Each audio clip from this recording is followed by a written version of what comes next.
आप देख रहे हैं केकेडी न्यूज।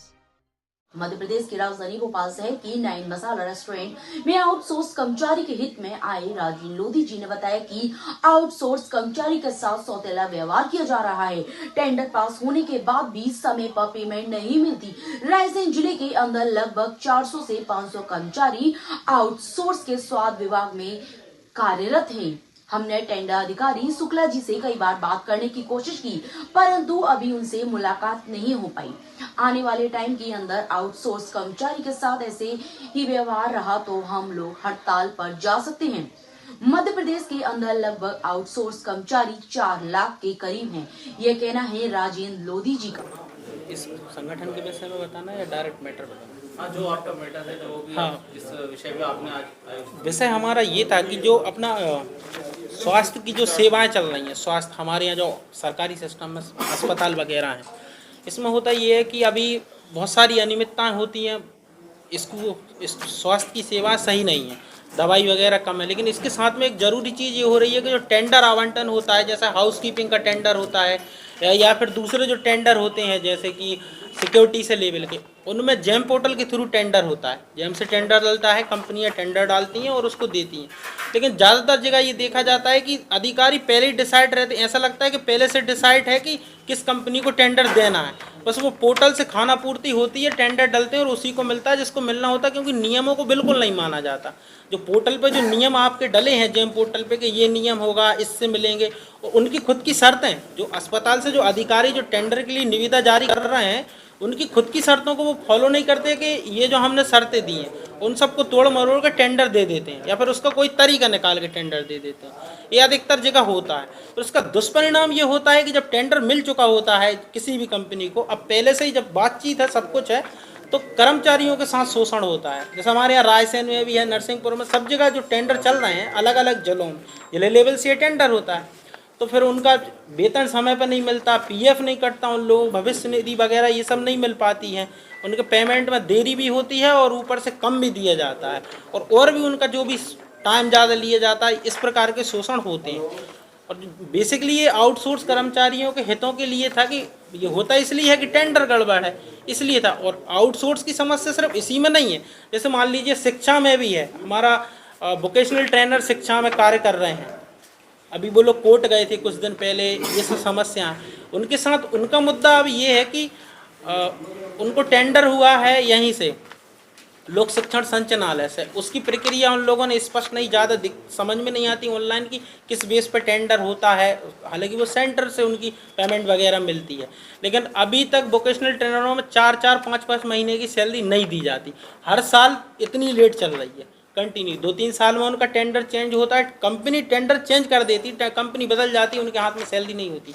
4-4, 5-5 महीने बाद सैलरी आ पाती है। और ऊपर से अभी इस बार तो उन लोगों ने यह किया था कि आउटसोर्स में वोकेशनल ट्रेनरों के लिए पुनः चयन परीक्षा कराई बाकायदा, और जिनकी सैलरी 22,000, 23,000 हो गई थी, चयन परीक्षा दोबारा आयोजित करके दोबारा उनकी ज्वाइनिंग कराई सरकार ने, और उनकी सैलरी फिर 20,000 रुपये कर दी, 23,000 से वापस कम कर दी।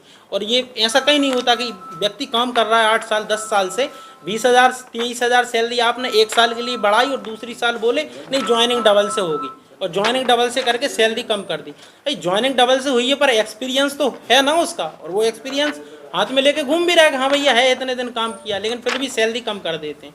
तो ये जो आउटसोर्सों का शोषण हो रहा है, जो आउटसोर्सिंग कर्मचारियों का, और ये सब विभागों में होता है।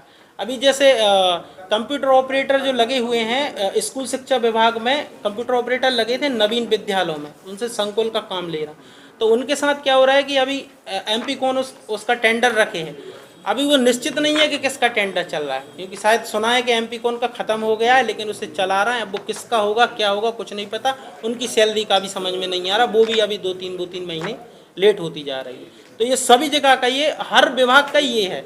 और हमारा बेसिक ये है कि हम ये करेंगे कि अब या तो इसके लिए कोई कानून बनाए सरकार कि आउटसोर्स पे जितने भी टेंडर हो रहे हैं, जिसकी चीज़ के लिए भी हो रहे हैं, कोई स्पष्ट रूप से कानून बनाए कि उनके साथ शोषण ना हो, और कम से कम अधिकारी जो निविदा जारी कर रहे हैं उनका पालन करें किसी भी जिले में। अब बहुत सी कंपनियां ऐसी हैं, मैं किसी का नाम नहीं ले रहा, लेकिन कंपनी ऐसी है वो उसी विभाग से ब्लैक लिस्टेड हैं, और उसी विभाग ने फिर दोबारा उनको टेंडर दे रखा है। और मैं आपको पत्र दे दूंगा इन चीज़ों के, मैं मोबाइल से भी आप सबको सेंड कर दूंगा कि मैंने अलग अलग ज़िले पे हम लोगों ने इसके लिए मेल भी किए थे। कुछ ज़िलों में कलेक्टर महोदय ने इसका संज्ञान भी लिया है, ज़िले के और अधिकारी जो स्वास्थ्य के होते हैं उनके लिए भी उन्होंने बोला है कि ये कुछ भी नोटिस वगैरह जारी किए हैं, लेकिन अभी उतनी कार्रवाई कुछ हुई नहीं है। लेकिन कार्रवाई होती है, हो रही है, लेकिन चीज़ें इतनी सही नहीं है। अब हम लोग पत्र वगैरह लिखते हैं, आवेदन वगैरह देते हैं, तो प्रेस कॉन्फ्रेंस हम ये कह रहे हैं कि अभी तक हमारा संगठन के विषय में आपको बेसिकली आपको बता दूं कि हम पहले से पंचायतों में या फिर लोकल लेवल पे गाँव में ये चीज़ें करते रहते हैं।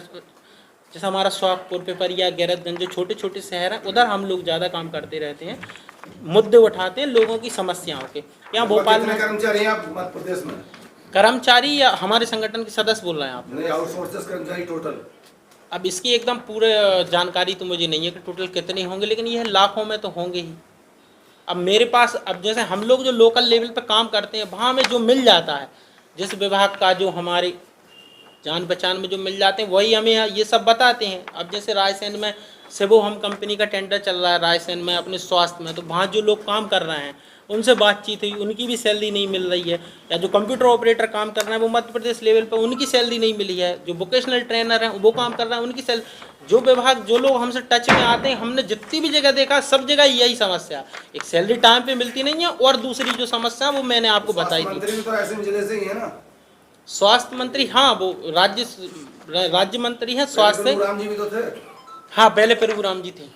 अब नरेंद्र सिंह पटेल की राज्य मंत्री हैं, उनसे संपर्क नहीं हुआ? क्या बोल रहे हैं उनके विभाग के बारे में? पूछिए ना। देखिए, टेंडर संबंधी हमने जो उन्हें आवेदन दिए हैं उनने वहाँ से ये बोला है कि ये उनका नहीं आता, इसमें हम नहीं बोल, उनका इंटरफेयर नहीं होता, वो शुक्ला जी के में ही आता है, ऐसा वहाँ से हमें।